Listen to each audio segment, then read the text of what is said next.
All right, guys, so I was asked to do a video as to what this is and why this came about. So there's a couple of these that have been around for a while. Mine just kind of solves specific need and specific features and requirements that I had that I feel the other designs could have elaborated on more. Anyhow, so the challenge is that let's say that you have a specific tool. In this case, I have a 1/4 inch double flute tool on my shaper spindle.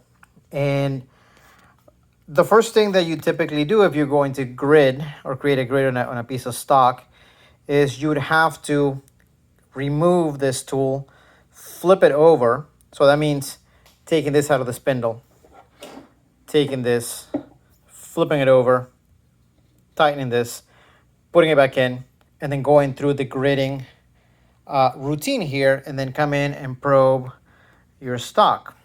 Now, once your grid is made, then you'd have to come back to the spindle and do the collet, flip your tool or get the appropriate tool, and go back and set the depth and cut it.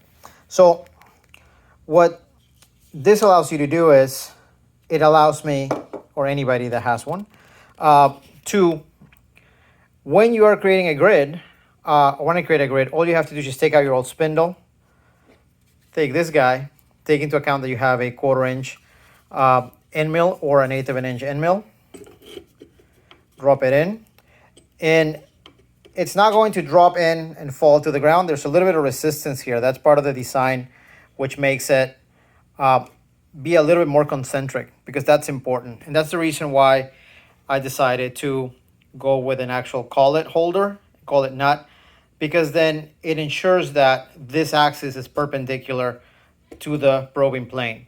So with that in place, I'm just gonna move some things around here. I am going to start probing,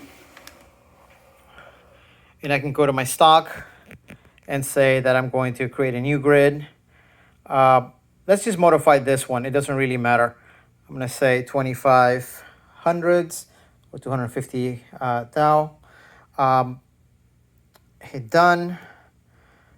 Let's see, grid. Oh, I have to make a new one. All right, sorry about that. So we'll go and create, set my depth. So now I can see this. I'm gonna go down. Okay, so one of the things that I can do is look through here. It's not very clear, but you can sort of, with good lighting, see where your bit is.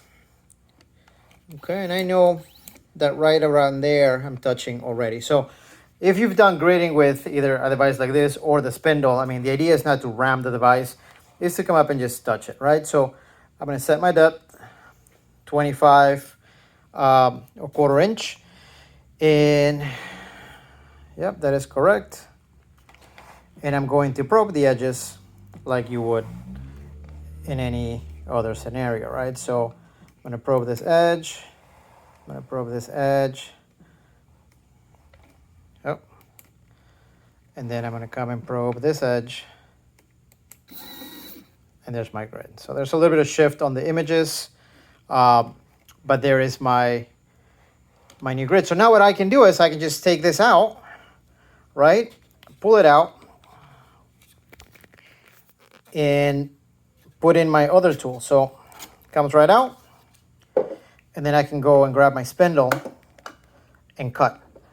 The other thing that's great about this particular design, as opposed to the rod, pressed into the plastic, is that I can also, I'm gonna put the phone down for a second, bear with me,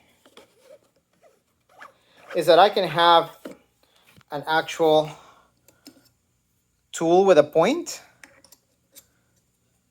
And then I'm gonna tighten this up again. I need my hands again, so I'm gonna put you down, guys, for a second.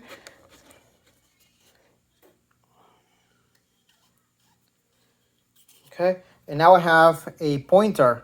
So if I wanted to index off of a mark with plate, for instance, then once again, I can just keep my tool on my spindle, do a quick change here, and then now come around and be able to index off of my mark with a point, just like you would, in any other fashion. So I hope that this is helpful in kind of understanding why what this does. And again, it's too bad the shaper didn't provide a solution other than having to have multiple spindles, but that's not crazy either.